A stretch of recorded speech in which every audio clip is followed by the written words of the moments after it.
ભાઈ બધું મેળ થઈ ગયો, બધું ગોઠવાઈ ગયું. 15 મહાનગરપાલિકાના મેયર નક્કી થઈ ગયા ને મજા રાજકોટમાં આવી. હો ભાઈ, આ હા રાજકોટની આમે વાત નોખી જ છે ને. રાજકોટમાં નેહલ શુક્લા મેયર બની ગયા. કેવી વાઇલ્ડ કાર્ડ એન્ટ્રી કરી હતી હે. અને પછી તો શુભેચ્છાઓનો વરસાદ થયો મેયર ઉપર. અને નેહલભાઈને શુભેચ્છા આપવા વિપક્ષના નેતાઓ પણ પહોંચી ગયા. કોંગ્રેસના નેતાઓ પહોંચ્યા. સામાન્ય રીતે આપણે કોઈને શુભકામના આપવા જઈએ, મોઢું મીઠું કરાવીએ તો મીઠાઈ લઈને જઈએ. અને આ તો રાજકોટ છે ભાઈ, એટલે થાબડી પેંડા હોવા જોઈએ ને.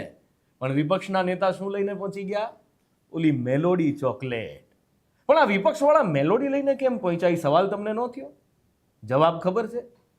એવું મને લાગે છે કે કદાચ મેલોડી લઈને એટલે ગયા હોય કે મેન્ડેટ ક્યાંથી આવ્યો તો.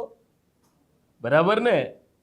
જો કે રાજકોટના મેયર તો હવારમાં નક્કી થઈ ગયા હતા, પણ પેચ ફસાણો તો સુરતમાં. સુરતમાં તો સાહેબ આહા ગરમી ને નેતાઓ આમ કરીને હવા ખાતા જોવા મળ્યા. અને એમાં એવા કંટાળ્યા. એમાં શહેર ભાજપ પ્રમુખે તો કીધું કે નામ કેમ નથી નક્કી થતું ખબર છે? નામ એટલે નક્કી નથી થતું કે 115 અમારા તો આહા મજબૂત છે, એવા મજબૂત કે કોને પસંદ કરવા એ અઘરું પડી જાય છે. પણ એ બધા વચ્ચે 3 કલાક કરવું શું? તો ચૂંટાયેલા સભ્યો ચણાની મોજ કરતા જોવા મળ્યા. જુઓ કેવા ચણા ફાકે છે. અને ફાઇનલી માવાણી પર મોર વાગી. એલા દક્ષેશભાઈ નહીં, માયા પરથી પડદો ઉચકાણો. માયાબેન માવાણી મેયર બન્યા. પણ જો કે એક સુરતમાં ગણગણાટ અમે એવો થતો જોયો કે પેપર પહેલા નીટનું પેપર લીક થઈ જાય તો સુરતના મેયરનું નામ આવતા આટલી બધી વાર કેમ લાગી હશે? બાબા બાગેશ્વર ધીરેન્દ્ર શાસ્ત્રી હિન્દુ રાષ્ટ્ર કા નિર્માણ કરેંગે, આ નેમ સાથે આખા દેશમાં ફરી રહ્યા છે ને. એમાંય જ્યારે ગુજરાતમાં આવતા હોય ને એમાંય રાજકોટમાં, તો આપણને એમ થાય ને કે હૈયું ખોલીને એમનું સ્વાગત થશે. પણ થઈ રહ્યું છે કંઈક ઊંધું. આ તો લોકોમાં એવી ચર્ચા છે કે કર્ણ પિશાચીની બાબાએ સાધી રાખી છે અને કર્ણ પિશાચીની બાબાને કાનમાં બધું કહી દે છે કે સામેવાળાના મનમાં શું ચાલે છે. પણ આ બધા વચ્ચે સ્વાગતના બદલે ચેલેન્જો ચાલુ થઈ છે. પહેલા પરસોત્તમ પીપળિયા અને હવે જયંત પંડ્યાએ ચેલેન્જ આપી છે. નાના ભૂવા ભરાડીને પકડતા જયંત પંડ્યાએ મોટો હાથ નાખ્યો બાગેશ્વર પર અને આપી દીધી ચેલેન્જ. આમ તો ભૂતકાળમાં મેં જયંતભાઈને કીધું હતું એકવાર કે જયંતભાઈ આમ આ નાના ભૂવા ભરાડી પર હાથ નાખીને શું મળે? કરો છો એ સારું છે, પણ ક્યાંક મોટા માથા પર હાથ નાખો તો માનીએ. અને જયંતભાઈએ મને લાગે છે સિરિયસલી લઈ લીધી મારી વાત. ભાઈ અમદાવાદમાં એક ખાખી વગરના અધિકારી અત્યારે ચર્ચામાં છે. ખાખી ઉતરી ગઈ પણ રોફ ના ઉતર્યો. ગઈકાલે ગાળોના વરસાદની સાથે ધડાધડ ફાયરિંગ કર્યું હતું અને પછી કેસ થઈ ગયો અને પોલીસવાળાને એટલે કે પૂર્વ પોલીસવાળાઓએ જેલમાં નાખ્યા.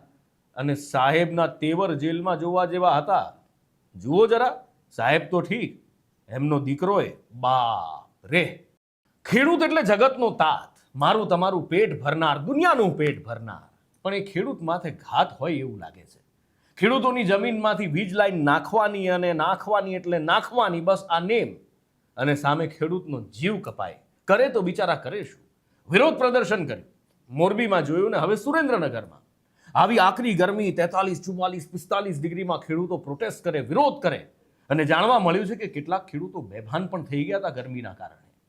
પણ જ્યારે ભાનમાં આવ્યા, આજુબાજુ જોયું, એમને એમ કે સાથ આપવા, ટેકો આપવા કોક હશે. આમ નજર દોડાવી અને મોઢામાંથી કદાચ એવું સાંભળવા મળ્યું છે કે કેટલાક ખેડૂતોના મોઢામાંથી એવું નીકળી ગયું કે લા રાજુભાઈ કરપડા દેખાતા નથી. પણ હવે સાહેબ એ ક્યાંથી દેખાય? નીટનું પેપર લીક થયું. આગળ જો કે આપણે સુરતમાંથી એ કોમેન્ટ સાંભળી, પણ નીટનું પેપર લીક થયું અને આખા દેશમાં હો હા થઈ ગઈ. પણ આ બધા વચ્ચે ધર્મેન્દ્ર ખરેખરમાં પ્રધાન નીકળ્યા ભાઈ. કદાચ ભાજપના પહેલા નેતા એવા જોયા કે જે ભૂલ સ્વીકારે. મોટા નેતાની વાત છે કે જે ભૂલ સ્વીકારે. એમણે કહ્યું કે હા ત્રુટિ છે, ખામી છે, પણ એ ખામીનું હવે શું એ પણ એમણે કહ્યું. ખરેખરમાં મજા તો અત્યારે સાહેબ કર્ણાટકમાં છે. આ ફોટો સામે આવ્યો છે ને, ડીકે શિવકુમાર સિદ્ધારમૈયાના પગ પકડી રહ્યા છે, એમના પગે લાગીને એમને આશીર્વાદ લઈ રહ્યા છે. કદાચ આને જ રાજનીતિ કહેવાતી હશે. સાંભળ્યું છે કે ડીકે શિવકુમારનું મુખ્યમંત્રી બનવું પાક્કું છે. સિદ્ધારમૈયાએ આશીર્વાદ પણ આપી દીધા છે. એટલે જેના પગ કાપો એના જ પગ પડીને આશીર્વાદ લો. આને જ તો રાજનીતિ કહેવાય ને. શું કહો છો?